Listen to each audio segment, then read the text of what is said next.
बाबा भोलेनाथ चिंतन करने लगे राघवेंद्र सरकार का। कुछ समय बाद जब उनकी समाधि खुली तो जानते हो क्या हुआ?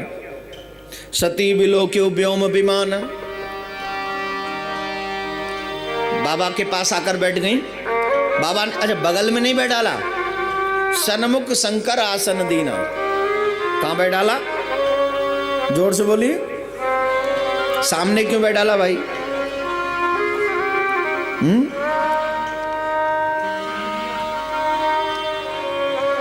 सामने बाम भाग में बैठा दे तो मतलब जो मन में संकल्प किया कि अब इसको पत्नी नहीं मानूंगा तो उसकी अवहेलना हो जाती। इसलिए सन्मुख शंकर आसन दीन, अपने सामने बैठाला। सामने किसको बैठाल दें? श्रोता को बैठाल दें। वो उनको श्रोता समझ कर बैठाला और सुनाने लग गए। प्रभु अब देख रहे इसका बेचारी का मन नहीं लग रहा है, तो मन नहीं लग रहा है तो उन्होंने सोचा कुछ इसका मन बहला दूं। तो कथा राम की सुना रहे जिनका अपमान उन्होंने किया। कई लोग मेरे से मिलते बाद में कहते ठाकुर जी आप हमारी बातें कर रहे थे मंच पे, तेरी बात नहीं कर रहा था, तुझे लग रहा था कि मैं तेरी बात कर रहा हूं। क्योंकि जब हम कोई गुनाह करे, कोई गलती करे या कुछ हो जाए, उसकी बात जब सामने आती तो हमको लगता है कई बार कि ये तो हमारी बात है। कई लोग मेरे से कहते हम लेके गए थे कि प्रश्न, हम आपसे प्रश्न करेंगे, लेकिन हमसे बिना हमने पूछा भी नहीं और आपने आंसर दे दिया। यही तो है कथा। तू यहां आकर बैठ, तुझे कुछ कई बार तो पूछना भी नहीं पड़ेगा, सारा निवारण अपने आप हो जाएगा। लेकिन बैठना तो यहीं पड़ेगा ना। दुख भय दूर निकट जी आया, निकट तो आ, करीब तो आ, पास में तो आ। अब तुझे सोचे घर बैठे बैठे आ जाए तो भैया राम भज बुद्ध ना होगा। आना यहीं पर है, तेईस तू यहाँ आ जा, सब दुख अपने आप दूर हो जाए।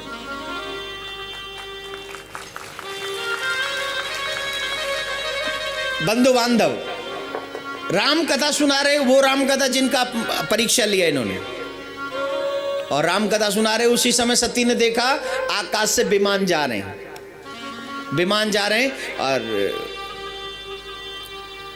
बड़ी बड़ी सुंदर देवियां उसमें सुंदर सुंदर जात चले सुंदर विधि नाना, सुर सुंदरी करें कल गाना, सुनत श्रवण छूटे मुनि ध्याना। इतना सुंदर गान हो रहा है कि बड़े बड़े मुनियों का ध्यान भंग हो रहा है। तो उनको पूछा ये कहां जा रहे हैं?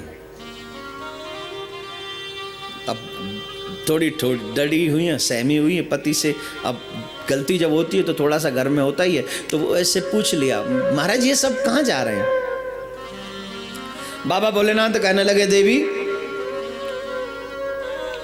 ये जो तुम्हारे पूज्य पिताजी हैं वो यज्ञ करा रहे हैं, और वो जो यज्ञ हो रहा है ना उस यज्ञ में सभी देवताओं को बुलाए, सभी देवी देवता वहीं जा रहे हैं, उसी यज्ञ में जा रहे हैं।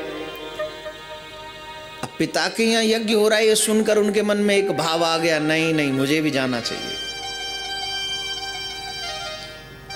पिता के घर में है ना, इसलिए मन है कि मैं भी जाऊं। लेकिन बाबा विश्वनाथ भूत बावन कह रहे हैं देवी हमरे बैर तुमो बिसराई, शत्रुता हमसे है और हमारे कारण तुम्हें भी भुला दिया गया है। इनको क्यों भुला दिया गया? दक्ष प्रजापति, एक बात याद रखना, ये पद बहुत बुरी चीज है, बहुत बुरी चीज है। बड़ अधिकार दक्ष जब पावा, अति अभिमान हृदय तब आवा, नहीं को वस जन्मा जगमाही, प्रभुता पाहि जाहि मद नाहि। साहब बाबा भोलेनाथ कहाँ बैठे? ब्रह्मा जी की सभा में। मौका मिलते ही आंखें बंद की और लगे जपने भगवान का भजन करने। सभा में बैठकर, हम लोग किसी सभा में बैठते हैं तो आराम से, लेकिन मेरा मतलब है शादी में जाने के बाद, सभा में जाने के बाद हम लोग भगवान का भजन नहीं कर सकते। लेकिन भगवान शिव का उदाहरण देखिए, भगवान शिव का चरित्र देखिए। गए ब्रह्मा जी की सभा में, वहां पर भी बैठ गए, भगवान नारायण का भजन करने लग गए। कितना बड़ा भक्ति का उदाहरण है। किसी भी काम से जाएं, जहां समय मिले वहीं बैठे। ये शंकर भगवान का चरित्र है। मैं तो कहूँगा अगर दुनिया में सबसे ज़्यादा कोई राम कथा या प्रभु की कथा का रसिक है, प्रेमी है, आनंद लेने वाला है, तो मुझे नहीं लगता कि शंकर भगवान से ज़्यादा कोई और हो सकता है। कहने में भी माहिर है, सुनने में भी। अधिकांश देखने को मिलता है कहने वाला सुनता नहीं, जो बोलता है ना, हम जैसा व्यक्ति जो कथा कहते हैं वो किसी के यहाँ आना जाना पसंद नहीं करता। ऐसा जो कहता है वो किसी की कथा सुनने नहीं जाएगा, उसको लगता है मैं ही कह ले जाऊं, मैं क्यों सुनूं, मुझे जरूरत नहीं किसी की। लेकिन शंकर भगवान उनसे अच्छा कोई कथाकार नहीं और उनसे अच्छा कोई श्रोता भी नहीं, उनसे अच्छा कोई प्रेमी भी नहीं है। सुनने में, प्रेम करने में सबसे आगे बाबा भोलेनाथ। तभी तो वो महादेव हैं और सब देव हैं, वो महादेव हैं, इसीलिए तो है। अब वो बैठे समाधि में, वहां भी बैठ गए, भजन करने लगे। और भजन करने लगे तो सबने उठ के प्रणाम किया दक्ष को, और इन्होंने प्रणाम नहीं किया। इनको लगा कि शिव ने मेरा अपमान किया है, तो उन्होंने श्राप दे दिया, मैं तुम्हें श्राप देता हूं, यज्ञ में तुम्हें कोई भाग नहीं देगा। तब से उनको लगा कि ये शिव मेरा शत्रु है, तो दुश्मनी हो गई समझो। बाबा भोलेनाथ कह रहे हमारे कारण तुम्हें भी ये सब देखना पड़ता है, तो क्या कर सकते हैं, हमारे पीछे तुम्हें भी भुला दिया। अब उनका मन है कि मुझे जाना है, लेकिन बाबा समझा रहे देवी देखो, बिना बुलाए तो किसी के यहाँ जाना नहीं चाहिए, किसी के यहाँ नहीं। यद्यपि मित्र प्रभु पितु गुरु गेहा, जायई बिन बुलान संदेहा, बोले बिन संदेहा, तदपि विरोध मान जहां कोई, तहां गए कल्याण न होई। वैसे तो मित्र के यहाँ, गुरु के यहाँ, पिता के यहाँ और प्रभु के यहाँ, 4 जगह कैसी, 4-5 जगह ऐसी है। मित्र, पिता, गुरु, गोविंद, इनके यहाँ बिना बुलाए जा सकते हो, आप कभी भी जा सकते हो। लेकिन तदपि विरोध मान जहां कोई, अगर इन्हीं जगहों में से कोई हमारा विरोध करता हो, तहां गए फिर कल्याण नहीं। और वैसे भी मैं हमेशा कहता हूं, बहन बेटियों के लिए कहता हूं कि अपने मायके में आफ्टर द मैरिज, शादी के बाद 2 बार जाना चाहिए बिना बुलाए। वो 2 बार आपका हक है, एक राखी पे, एक भाई दूज पे। तीसरी बार जब जाओ तो बुलाने पर जाओ, क्योंकि अगर तुम बिना बुलाए गए तो तुम्हारे पति देवता का जो रिस्पेक्ट है वो शायद कम हो जाए तुम्हारी वजह से। बिना बुलाए कभी मत जाओ, चाहे भाई की शादी है, जब बुलावे तो जाना चाहिए, अगर चाहते हो आपका भी सेल्फ रिस्पेक्ट बचा रहे तो।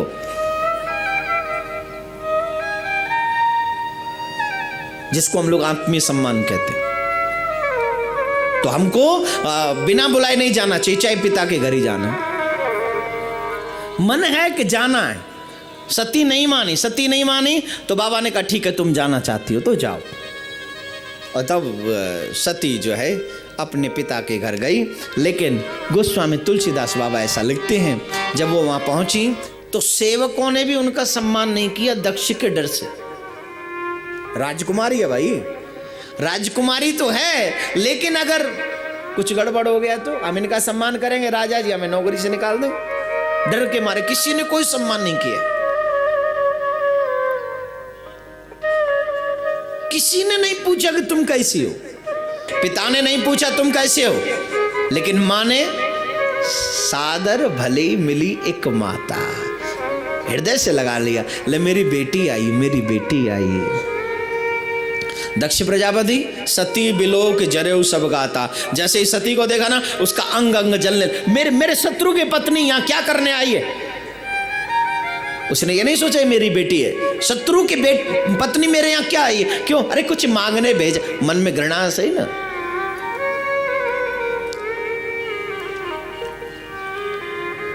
शंकर भगवान समझा रहे थे लेकिन नहीं आई समझ में बात।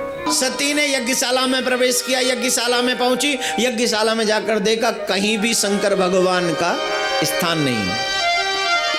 अब बात समझ में आई कि शिव ने मुझे मना क्यों किया था। इस दुनिया में वैसे बहुत दुख है, उन दुखों की कोई गिनती नहीं है। लेकिन इस संसार में जो सबसे बड़ा दुख है, सबते कठिन जात अपमाना। गरीब व्यक्ति को भी अपमानित करोगे वो भी बर्दाश्त नहीं करता, तो अमीर क्यों करेंगे फिर? कोई भी नहीं करता। सबसे मुश्किल काम है, सबसे जटिल काम है, सबसे जो अपमान होता है बड़ा असहनीय है, फिर नहीं सहा नहीं जाता। सबते कठिन जात अपमाना। तो सती को वो लगा कि हो गया, अपना दुख तो सह लिया, अपना अपमान सह लिया, लेकिन शंकर भगवान का अपमान नहीं, ये नहीं सहा जा सकता। तब उनको क्रोध आया और उन्होंने सभासदों से कहा, ए सभासदों, तुम लोगों ने छोटा नहीं बहुत बड़ा अपराध किया। विश्वनाथ भूत भावन जगत के माता पिता के समान हैं, वो कभी किसी का बुरा नहीं करते, वो सबका भला करते हैं, लेकिन तुम लोग जहां उनका अपमान हो रहा है वहां चुपचाप बैठे हो। वहां पर कुछ लोग ऐसे थे जो भगवान शंकर का सम्मान करते थे, उसी समय तत्क्षण उठकर चले गए, उसी समय। और सुनो, जिसने शंकर भगवान की निंदा की है अथवा सुनी है, उन सबको उन अपने अपने किए का फल भोगना पड़ेगा। ये पिता मंदमति निंदत ते ही, ये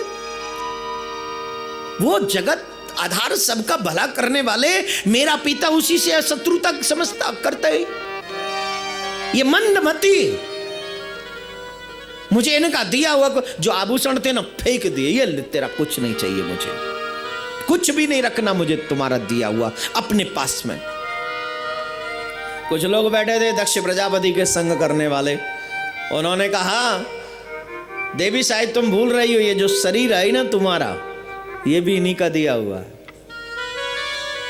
भूल ही नहीं हूं साहेब, याद है, और ये मैं प्रण कर चुकी हूं कि इसको भी अपने पास नहीं रखूंगी। दक्ष शुक्र संभव यह देही, तज्यौ तुरत देहते हेतु, उर्धर चंद्र मौल ब्रस केतु। मैं शरीर को भी नहीं रखूंगी, ऐसा कहकर योग अग्नि में अपने शरीर को भस्मभूत कर दिया। मेरी वजह से आज शंकर भगवान का अपमान मेरी नजरों के सामने हुआ। और वैसे देखिए, एक बात है, बहुत सुंदर बात वहां पर सती जी ने कही है, संत शंभु श्रीपत अपवादा, सुनिए जहां ता अस मर्यादा, काटिए तासु जीव जो बसाई, श्रवण बूध न तो चलिए पर आई। आपसे भी निवेदन में करूंगा,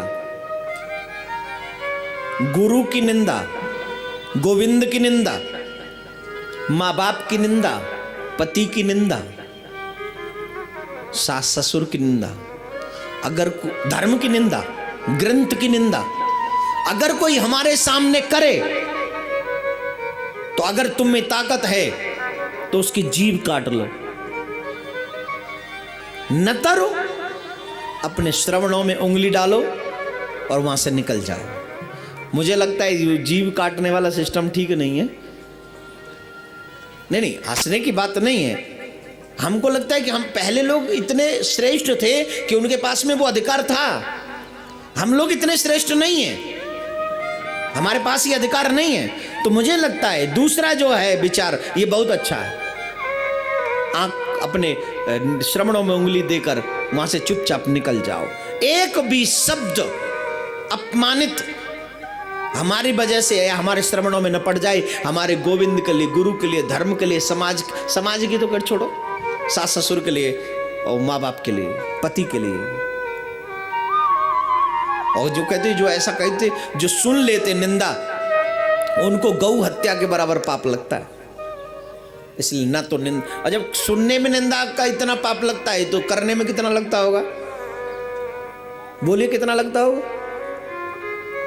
लगे नहीं ना, लगेगा ना।